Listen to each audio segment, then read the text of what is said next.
এইটা হলো ধর্ম নিরপেক্ষ রাষ্ট্র। ধর্ম করে রাজনীতি করে বন্ধ কর। কর দরকার কর। দরকারে রাজনীতি করে রাম মন্দির বিহারি তৈরি বাড়ি মতো ছিল না। রাজনীতি করে রাম মন্দির বিহারি তৈরি বাড়ি। কিন্তু মুসলমানের ভিতরে ভাইচারা করবে চেষ্টা করবে না কই হচ্ছে ভাইচারা ও ভাইচারা কথা কইছো এবং তোরই ভাই তোর হিরো রাজনীতি ভাই এই রাজনীতি করে মুসলমান মানে দৌরাত্মক বড়ি চালিয়েছে পরিবারে কত সামনে লজ্জা লাগে যে হিন্দু চাই মুসলমানকে উপরে আক্রমণ করেছে এটা মসজিদ ভাঙিয়েছে হিন্দু মার্গ পর্ব প্রবাহিরে কোটি দেবী মূর্তি ভাঙিবে তো কোটি ভাষার উপরে বল পকাইবে কোন প্রশাসন বল চলিবে এই তো হিন্দু মুসলমানদের ভাইচারা এই তো ধর্মের প্রকার রাষ্ট্র ভারত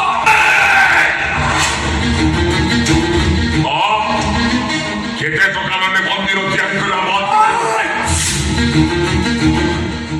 এই রঘুবীর দাস টঙ্কার গোলাম নয় যে সজ্জা সলাম